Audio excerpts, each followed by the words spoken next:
There, Andrew Roberts here. Are you shooting for a goal too big?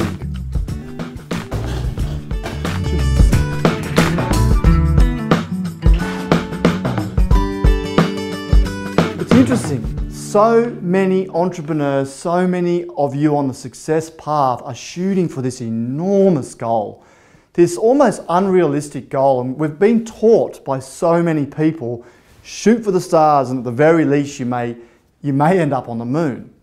Now that may work for you, but for others I think it just doesn't work. I think ultimately they spend their entire life, or you might be spending your entire life chasing something and never actually getting there. You're constantly going for a six in cricket instead of just playing the singles, and over time you'll actually find that you'll reach the century if you just have a bit of patience.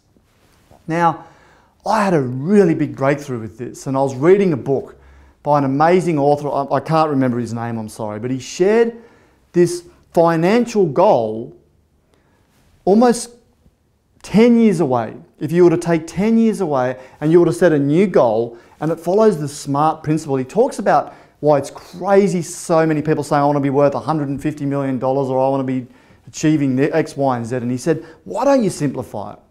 Make it SMART, bearing in mind SMART, specific, measurable, achievable, realistic, time-bound. So give yourself 10 years, plenty of time, and your goal's simply this: own your house outright and have $2 million of money invested. It's not that hard to achieve that. Own your house outright, have $2 million invested, providing you a return. Now, what's your biggest cost? Your biggest expense is either your mortgage or rent. So if you own your house outright, you don't have that expense.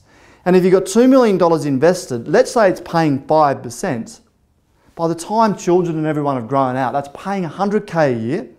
That's a lot of money. Now you might need to allow for a bit of inflation, so it might be $3 million in 10 years. You might increase that a little bit. But it's interesting because even if it was a 10-year goal, and I guarantee you with the right plan, you can get to that goal in 10 years. I can promise you. But if you look at it, in 10 years' time, if you've achieved that goal, you're not going to stop working. So the $100,000 coming from the invested money is going to be passive, and you're still going to be probably putting on $200 to $300 or whatever thousand dollars on top of that for another 10 years. So ultimately, you're going to be well and truly in front of that. But at least shooting for that provides enormous financial security for you. It will create financial freedom for you. It might not provide huge riches, but it will provide security and freedom for you.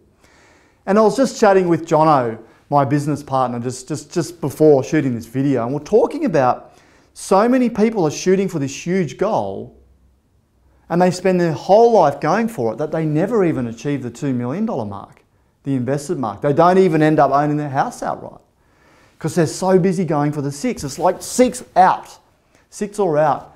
And if you just play the singles, bat away on the singles, shoot for maybe a more real goal, maybe a smaller goal, something that's easy for you to get to, I promise you life is so much more enjoyable. You get to slow down, kick back, put the right plan in place. Believe me, that's still work involved in getting to that goal. I know that.